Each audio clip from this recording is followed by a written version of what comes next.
Hello everyone, my name is Jersey Heffley. The poem that I decided to read today was Forced March. Before reading the poem, while looking at the emotions wheel, I really felt anticipation. First of all, I was a little excited to read the poems in particular. I always think it's interesting to read kind of personal accounts or personal feelings, and a lot of these poems had emotional connections to them. One of the other feelings I was feeling was distraction. While I was excited to read the poems, I was very distracted by personal matters. It's the weekend, you don't really want to be doing homework. So, again, my fault for putting it off for so long. But I was a little bit distracted by other things, which took me so long to get to this assignment. Um, some of the things that I saw, or some of the lines that stuck out to me while I was reading Force March. One of them, one of the lines is, "Ditch calls you, but it's no use." This really put an image of my head of people just wishing they could die, but it's really no use. You're going out one way or the other, and I think that it was a really hard choice for some people.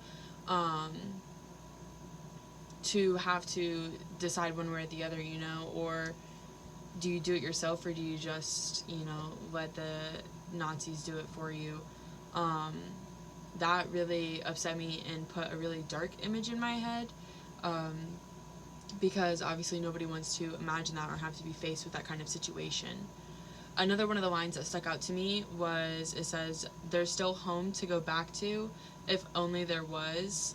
I think that this line also kind of gave me a little bit of an upset feeling, not a rage feeling, but just upset and really compassion for the writer and anyone in this situation, because I think that the author is trying to have us see that um, while people, the prisoners of the camps, were trying to have hope and kind of give themselves kind of like a pot of gold at the end of the rainbow, all the hard work for anything, it just seems like they have nothing left.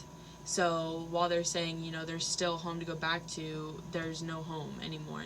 They're losing everything they've ever had. And one of the last lines that stuck out to me was the last line of the poem. I believe it says, "Yell and I'll stand up again." This obviously kind of starts out the poem as well, and it's just saying, like, no matter what they feel, they're still gonna have to get up and keep going, and they can't really disobey orders or get out of line. So at the end of the day, yell and I'll have to stand up again and keep going. Um, my emotions at the end of reading the poem, on the emotions wheel, I felt grief and also admiration. Obviously, I felt grief for the people at the camp because they had to go through these things, and reading a poem like that really kind of rips your heart open and makes you see firsthand what people have to say about it, in a very beautiful and poetic way. Secondly, I did feel admiration for these people because they went through these things, and obviously they were able to write about it, survive it, recall all the trauma multiple times over and over, but still be able to tell their story for other people to see what had happened. Um, some insight about the Holocaust, with the emotions wheel, I definitely could see how people could feel two different ends of the spectrum. Like I said, anticipation, distraction, and grief, admiration. Like, you can feel two different very ends of the spectrum, which I think a lot of people think it can only be one way or the other.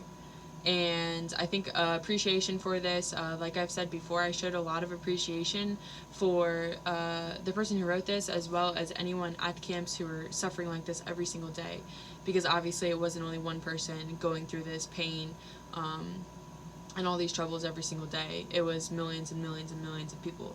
So I think that I really appreciate the fact that they were able to write about it and recall in such a beautiful way after suffering through everything that they did. Thank you.